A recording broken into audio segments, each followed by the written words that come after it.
want the best for them. And that's the whole thing about IHN is we want the best for the family. We want the best for our kids. We want the best for all of our constituents that we're serving.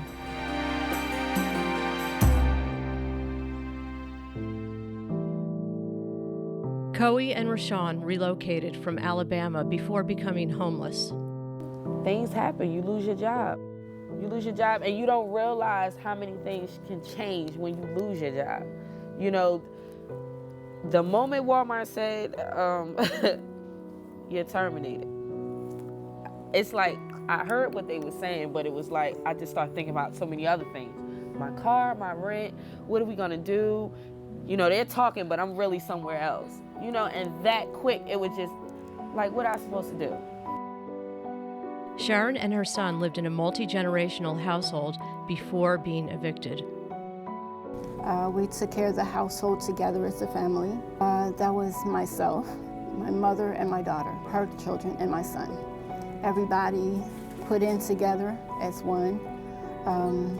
We all paid the bills together. We all bought food together. It was just one household unit. Well, I would go to work. My daughter, she was in school, and my mother, she was at work.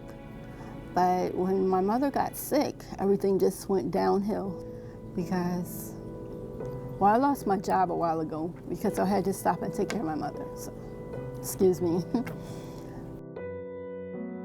So we just eventually lost the apartment because she had to go into a facility and I could no longer take care of the rent on my own. Sometimes I just sit back and think, what could I have done different? Because it's just hard.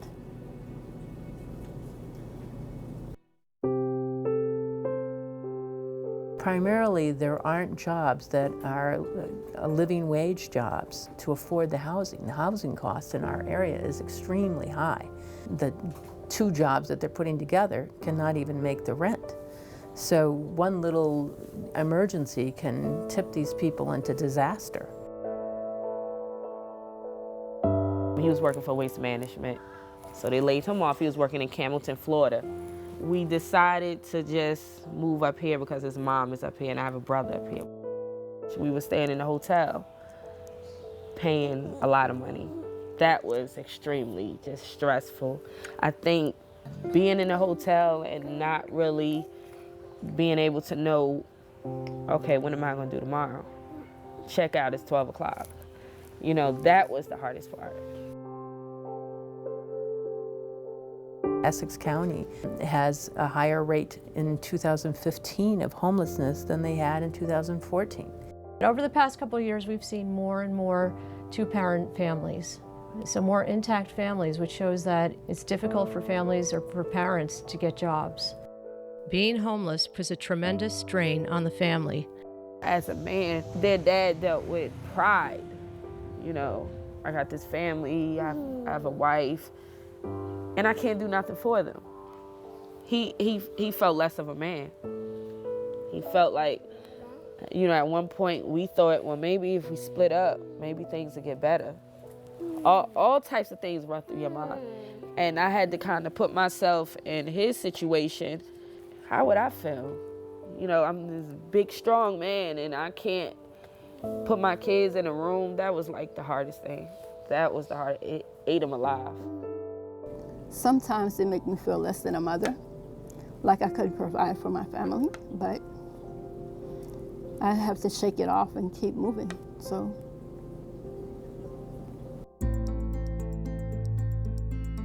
Being without a home doesn't just affect the parents, it affects the children too. For the older kids, it's difficult. You know, they don't want to tell their friends. They're embarrassed about that. And I think when you have so much instability, it's hard to concentrate in school. Well, my son, he's not handling it too well. He was having difficulty in school. He would get in trouble every day because of the situation that we were going through, and he just felt like acting out was his way of dealing with the situation of not having a place to live. So every day I would have to be at school with him. Sometimes I would have to sit in class with him during the day. And he wasn't even allowed to graduate with his class. He couldn't march. He had to sit back in the background and get his diploma mailed to him. And that was like tough for him. So it's hard, it's heartbreaking. It's really heartbreaking to watch my family fall apart.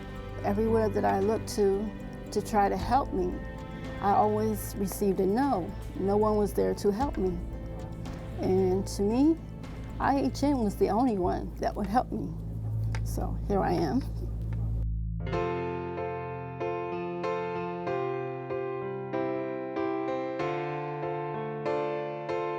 We were in the shelter for 3.5 weeks, and we found the apartment. I spoke to so many people when I was in the shelter. Like, I met so many people. They were helping me after. Here, I have a dresser for you. Here, I have a gift card for you.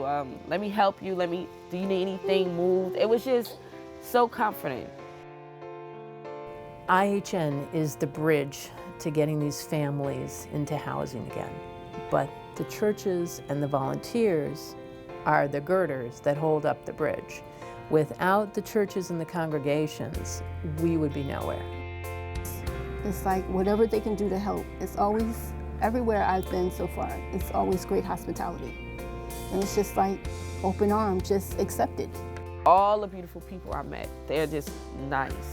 And the moment that I told them I found the apartment, it was like, you would think they had the apartment. They were so excited, you know. So I finally found a job. I'm a chef at IKEA. I feel so grateful. I'm the first one at work.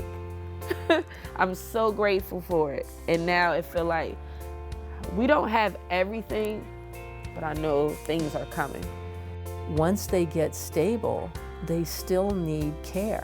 And one of the things that is so important to making a program successful is the follow-up care. And the best thing about IHN is that we keep track of these people long after they've left the shelter program. They come back to us. They know that they can talk to us again. They know that they have open ears and open hearts here to take care of their needs along the road. We become sort of their family.